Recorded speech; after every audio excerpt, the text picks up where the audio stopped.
Hello, Hi. how's it going? Good, I'm Jake. I'm Brandon. Nice to meet you. What can I do for you? Nice to meet you too. Well, somebody can help me out a little bit. I'm looking to invest in the stock market. I have the capital, did some research, I have the platform I want to use. There seems to be one thing I can't quite seem to get to the bottom of. What's that? It seems to be like an age-old question. How do I know when to get into a stock? How do I know when to get out? And how can I tell the difference between the two? How to get into a stock and when? It's a very iffy question because you're not going to find a solid answer from different people. Everybody has their own ways to tell when to get into a company. I'm going to tell you what I think. I'm going to tell you different factors that I feel several people will be consistent on. Now, what we have in front of us is Apple Incorporated, correct? Right. Now, I chose this stock because it's a very common stock. You can use any of these factors / indicators to get into a company with any stock. As I scroll down here, we'll see today's trading, growth and valuation, competitors, financials, profile, and forecast. All right. Now, if you look right here where my mouse is, you'll see the PE ratio. Do you know what the PE ratio is? I've heard people talk about it, but I never really knew for sure what it was. Let me give you a quick explanation. It's the price to earnings ratio. So what it means is it divides the current price of the stock by the earnings of that stock. So the higher the price compared to their earnings, the bigger of a ratio turnout you will get. And the higher the ratio, the more overbought that company is, and soon should, according to the market, correct itself, just because if it's being overbought, it's not at its true valuation. So I think a good reference that I use is you want a PE ratio of, I'd say 15 or less. So if this was me looking at Apple, I would consider this stock because it has a PE ratio of 14 and it's under my 15 ceiling. Okay, that makes sense. Alright, so let's look at something else. Scroll back up to the top here. Now notice I'm using CNN Money. You can use any site that you would like. If you have your own platform, you can use that. There's MarketWatch, there's TheStreet.com, there's several. Now, we switch over to forecasts. Now, these forecasts aren't just made by anybody that can visit the stock. These forecasts are made by actual analysts. Up here on the top, you have the stock price forecast. Underneath, you have analyst recommendations. On the recommendations, you'll see that you can either buy, hold, or sell.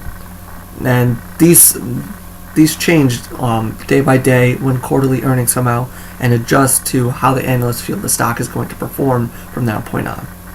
And you can also do the same up above with the graph. It shows the last 12 months and the future 12 months, and this is where we currently are.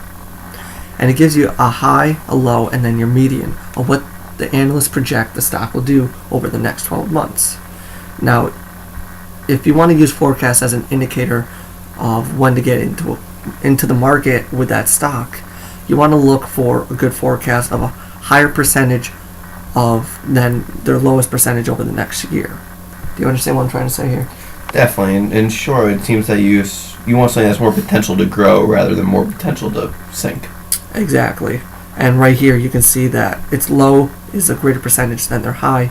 It might not be an instant kill on that company, but it might be a little tidbit of caution for you to look out for.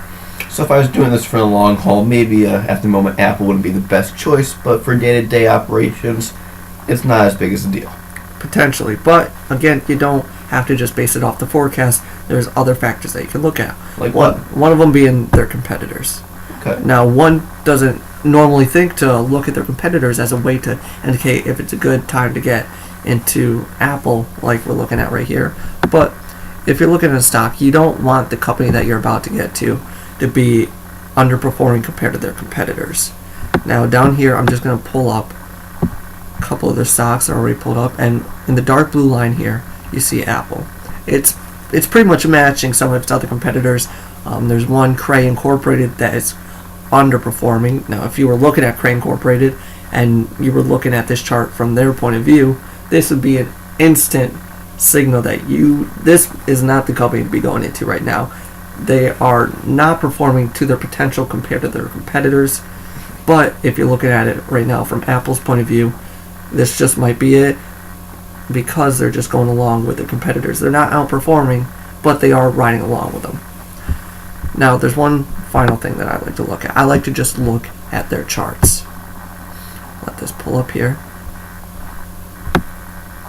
Now, it's taking a second to pull up, but there's several things to consider when you're looking at a chart of a company.